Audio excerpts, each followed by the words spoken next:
काय झालं? आई मंजिरी कुठे? ती आली नाही का तुमच्या बरोबर? आई अगं बोल ना, मी विचारतोय तुला काहीतरी. विहंग, तू बोललास का तिच्याशी? तुमची भेट झाली ना की बाबा काही बोलले का? अरे बोला ना काहीतरी, काय चाललंय तुमचं? सत्या, त्यांच्या काही प्रश्नांची उत्तरं नव्हती आमच्याकडे. कुठले प्रश्न? हा? कुठले प्रश्न? सांग ना मला, मी जाऊन उत्तर देतो त्यांची. हो, मग मला उत्तर दे आणि त्यांनाही जाऊन दे. मंजिरीच्या डिलिव्हरीच्या वेळेला, म्हणजे तुझ्या शुभ्राच्या जन्माच्या वेळेला तू कुठे होतास? हा प्रश्न विचारला सरनाईक साहेबांनी मला आणि माझ्या तोंडाने मी उत्तर नाही देऊ शकले. देतोस? हो, खाल्लं मी शेण. चुकलो मी. त्यावेळी डोकं फिरलं होतं माझं आणि त्याच भरात झाली चूक माझ्याकडून.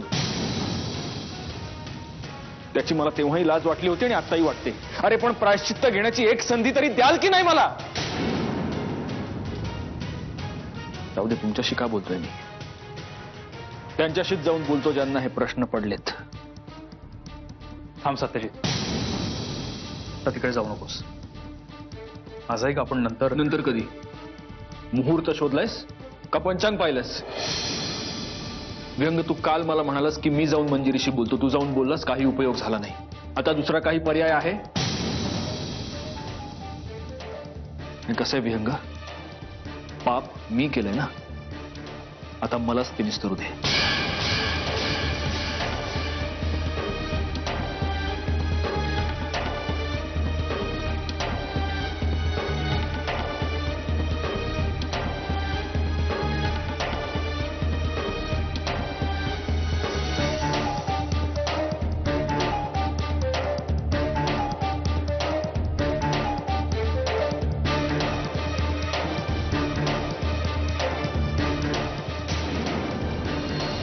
गुंडू, हे बाहुली, ओळखलंस का मला? कोण आहे सांग बरं? मी नाही ओळखलं? अगं मी तुझा काका आजोबा आहे, शिवराज काका आजोबा. हे बाहुली, पण तू मला नुसतं शिवराज काका म्हणायचं, कळलं का? अरे तुझ्याकडे बघून केवढी हसते ती. बघ ना, मगाचपासून खेळतोय याच्याशी. तिला माझा चेहरा अनोळखी दिसतोय पण अजिबात रडत नाहीये. बरोबर आहे. चेहरा अनोळखी असला तरी आपला माणूस ओळखता येतं तिला.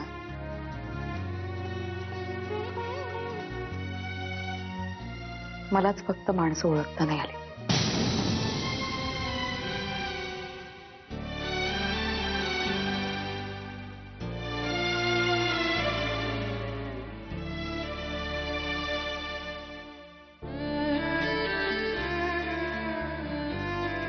मनू, प्लीज. अरे नाही काका, खूप नॉर्मल आहे मी. हे मनू, पण बाहुलीचं नाव अगदी मस्त ठेवलंय, शुभ्रा. मला खूप आवडलं. आवडलं ना? अरे तिच्या जन्माच्या आधीपासूनच ठरवलं होतं यांनी. मनू,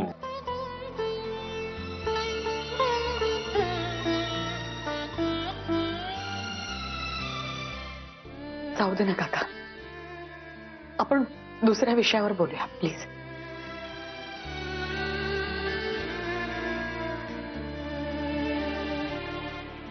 किती दिवस हा विषय टाळणार आहेस?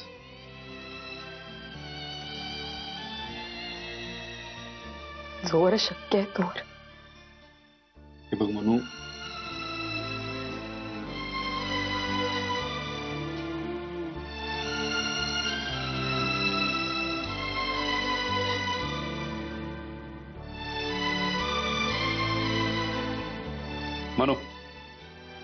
हे बघ, अजिबात काळजी करू नकोस.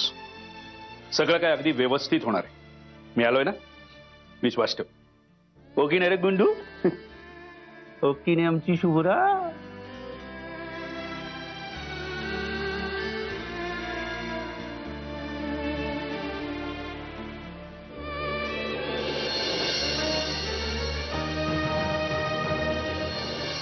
आपली पडती बाजू किती नेटाने आणि किती धिनानं सावरायची नाही तुमच्याकडून शिकायला हवं. पुन्हा एकदा मला कळून चुकलं की सगळे तुम्ही मुधोळकर एकाच माळेचे मणी आहात. ज्या दिवशी मंजिरी तिच्या मुलीला जन्म देत होती हॉस्पिटलमध्ये, त्या रात्री ती जगेल का मरेल याची शाश्वती डॉक्टर स्वतः देऊ शकत नव्हते. डॉक्टर सतत माझ्याकडे आणि तुमच्याकडे सुद्धा येऊन म्हणत होते ना, बाळाचे वडील कुठे आहेत. रात्री मंजिरीला हॉस्पिटलमध्ये ऍडमिट केलं त्यावेळेस तुमचे दिवटे चिरंजीव कुठे होते. ते दुसऱ्या दिवशी सकाळी हॉस्पिटलमध्ये हजर झाले आणि जेव्हा ते हॉस्पिटलमध्ये आले ना तेव्हा त्यांना पत्ता सुद्धा नव्हता की त्यांच्या बायकोने त्यांच्या मुलीला जन्म दिला याचा. एवढं मारे सांगता ना की तुमचं माझ्या मुलीवरती तुमच्या नातीवरती एवढं प्रेम आहे म्हणून, तर मग ठेवा त्या दोघींच्या डोक्यावरती हात आणि सांगा मला तुमचा मुलगा त्या रात्री प्रियाबरोबर नव्हता म्हणून.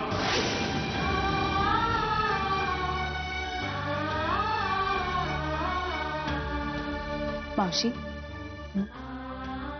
मावशी नेत्राबद्दल तुमच्याशी बोलायचं होतं. काय ग? मावशी, नेत्राकडे गुड न्यूज आहे. ती आई होणार आहे. खरंच? हो, तिनेच सांगितलं मला.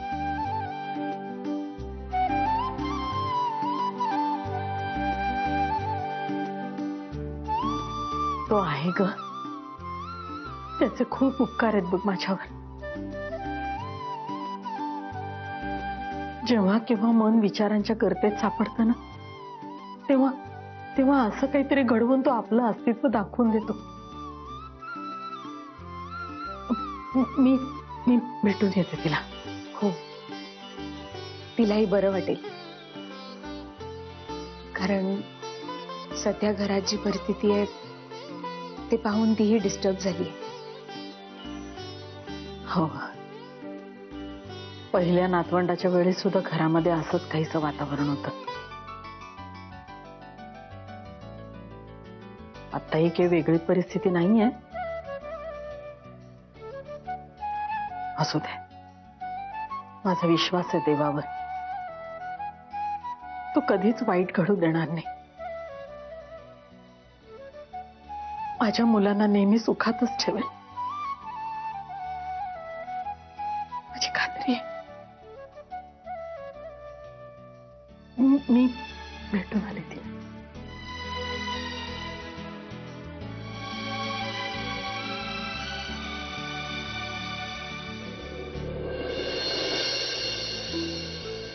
गौरा, काय आहे? बरं झालं भेटलास. मी तुला भेटायलाच येत होते वरती. काही काम होतं का? काम असं नव्हतं रे, पण आता तू कामाला लावलंच ना आम्हाला. म्हणजे तुला काय म्हणायचंय आई? अरे म्हणजे आता नेत्राचं कौतुक करायचं, तिची काळजी घ्यायची, या कामाला लावलंच ना आम्हाला. गौरा, एवढी आनंदाची बातमी आम्हाला सांगितली नाही, लपवून ठेवलीस आमच्यापासून. का रे? कळतंय मला.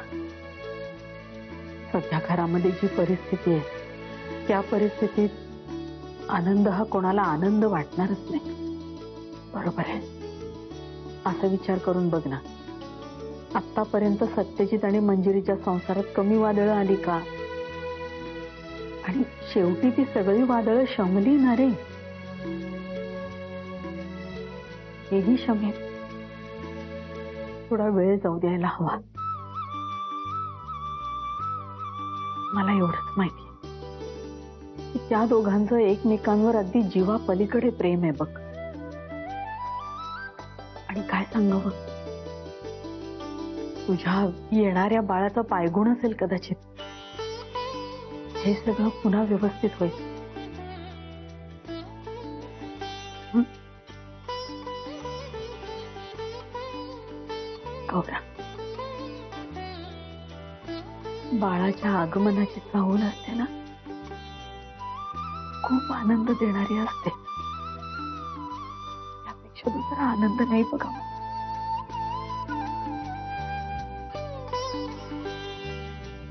आई आई मला उशीर होतोय, मी निघू का? अरे काय, मी काय बोलतेय, तुझं काय चाललंय? हे बघ, आता लहान मुलांसारखं वागायचं नाहीये. बाबा होणार आहेस तू काही दिवसातच. तुझा जास्तीत जास्त वेळ तू नेत्रासाठी ठेवायला पाहिजे, काळजी घ्यायला पाहिजे. 2 जीवांची आहे ती. असली 2 जीवांची आई. तुला असेल तिचं कौतुक, मला नाही. तिचा जीव जरी गेला ना तरी मला पर्वा नाही तिची. गौरांग, काय बोलतोयस तू? सोड नाही. अरे गौरांग, असं काय बघतो हा मुलगा? संके जी हो संके जी. तुमचा शत्रू तो आपला मित्र काही आठवत आहे? नाही आठवत. अपेक्षित होतं. enemies or friend, it's not new, it's very old trend. काय आठवत आहे? नाही आठवत. पुन्हा एकदा अपेक्षितच होत. आता समालोचन. सत्यजित मुधोळकरचा सगळ्यात मोठा शत्रू कोण? आपण तर आहोतच हो. अगदी नवा नदीच्या काळात तयार झालेला कोण? नाही आठवत. पुन्हा एकदा अपेक्षित होत. पृथ्वीराज सरनाईक. पृथ्वीराज सरनाईक. मी त्याच्याशी मैत्री करणार. मैत्रीच्या महत्वपूर्ण करारावर सह्या करणार. मुधोळकरला गाडायचा एकही रस्ता नाही सोडणार. मेरे दुश्मन तू मेरी दोस्ती को तरसे.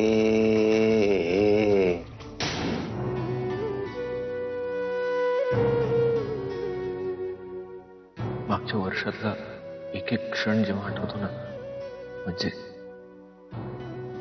जेव्हा मी तुझ्याशी सॉरी. प्लीज, हे सारखं सारखं माफी मागणं बंद करा.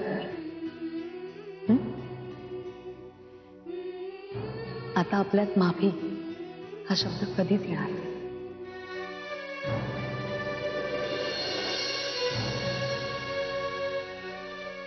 हे उठायचं नाहीये का?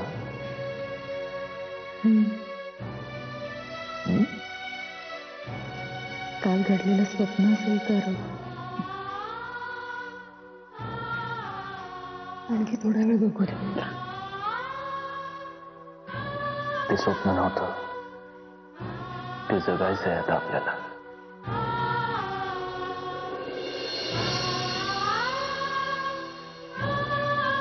मला माहिती तुम्ही कधीच चुकू शकत नाही.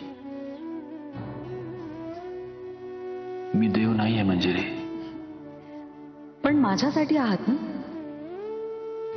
माझा तुमच्यावर पूर्ण विश्वास आहे आणि तो शेवटपर्यंत तसाच राहील.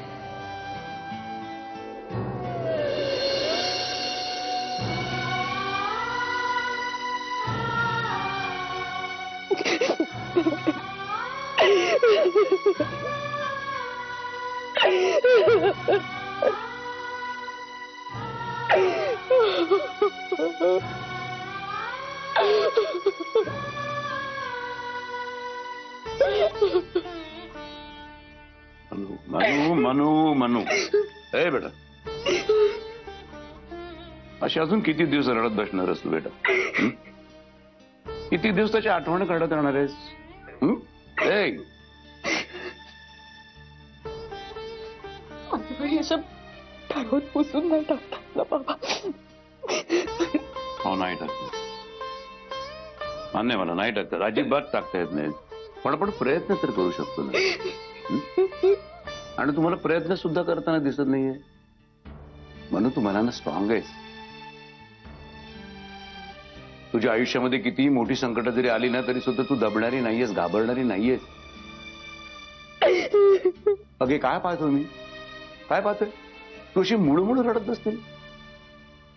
नो मनू प्लीज रडू नकोस, मनू प्लीज रडू नकोस, माझी शपथ आहे तुला, प्लीज रडू नकोस.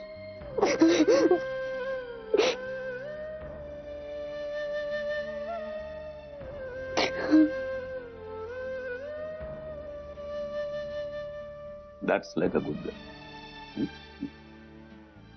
हे बघ म्हणून, आणि किती विचार केला ना तरी सुद्धा काही गणित खूप सोपी असतात. हे गणित सुद्धा खूप सोपं आहे. अगं अजून तू आयुष्याची तिची सुद्धा गाठलेली नाहीयेस. खूप आयुष्य तुझ्या पुढे पडले आणि ज्या माणसासाठी, त्या नात्यासाठी तू इतकी रडतेस ना, तो माणूस तुझ्या आयुष्यामध्ये किती किती किती दिवस होता? फक्त वर्ष, 1.5 वर्ष. म्हणजे त्याचा अर्थ असा की किमान अजून 40-50 वर्ष तुझ्या पुढे आहेत ना. अगं आयुष्यातली 1.5 वर्ष जरी बाकी बाजूला ठेवले ना तरी सुद्धा आयुष्यातलं गणित सगळं अगदी सोपं होऊन जाईल, काहीच चुकणार नाही ते. हे बघ मी बाप आहे तुझा, तुझ्या भल्याचाच विचार करणार नाही मी. मग मला मान्य आहे की आयुष्यामध्ये माणसाचे खूप बरे प्रसंग असतात, खूप चांगले प्रसंग सुद्धा असतात, पण म्हणून का त्या आठवणीसाठी माणूस काही आपलं आयुष्य बर्बाद नाही करून घेत ना. असं म्हणतात की ज्या गणितांची सूत्र चुकलेली असतात ती गणित कधीच सुटत नाही. पण माझं मत तर असं आहे की जी सूत्र आपल्याला हाताळता येत नाही ती सूत्रच बदलायची.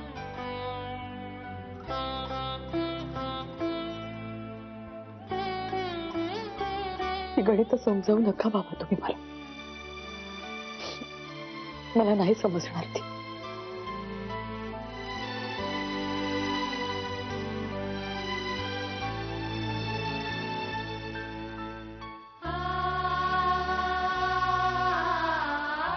मला फक्त एवढंच माहिती, यांच्याबरोबर मी जे काही क्षण घालवले ते खरंच खूप चांगले होते. तो आनंद माझ्यापासून कधीच कोणीच हिरावून नाही देऊ शकणार.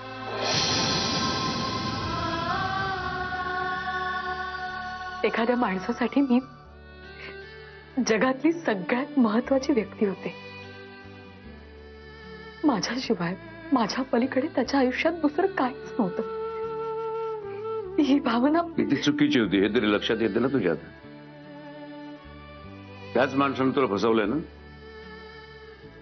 आपण फार फार असं म्हणू शकतो की सत्यजित मुधोळकर हा एक चांगला नट आहे, ऍक्टर आहे, चांगला अभिनय करू शकतो तो, आणि म्हणून त्यांनी क्षणोक्षणी तुला असं भासवलं की त्याच्या आयुष्यातली सगळ्यात महत्वाची व्यक्ती तू आहेस. आणि हेही खरं की त्याच वेळेला तो दुसऱ्या एका बाईबरोबर त्याचं स्वतःचं तोंड काळ करत होता. पण आपण असं म्हणू शकतो ना की कशाने ही प्रिया ऐकत असेल. अजून अशा कित्येक प्रिया असतील ना.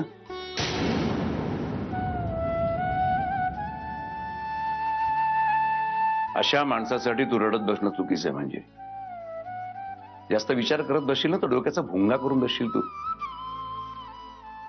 हे बघ, तू तू तुझं म्हणत असशील ना, म्हणजे तुला हवं असेल तर आपण कुठेतरी बाहेर गावी जाऊ, परदेशात जाऊ. वातावरण बदललं, स्थळ बदललं की तू त्याला विसरून जाशील,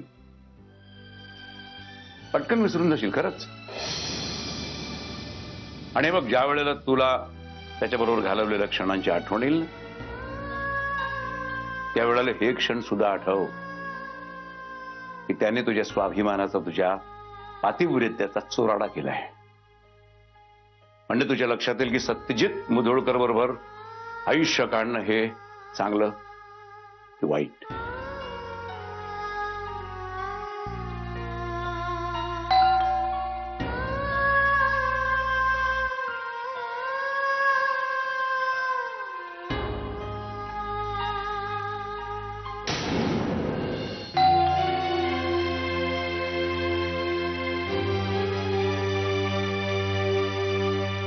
तुम्ही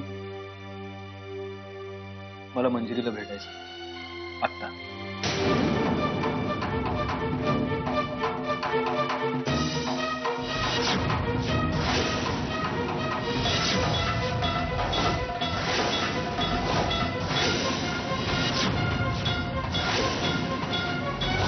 तुमच्या मनासारखं व्हायला तुमचं घर नाहीये मिस्टर मुधोळकर, की तुम्हाला भेटणार नाही.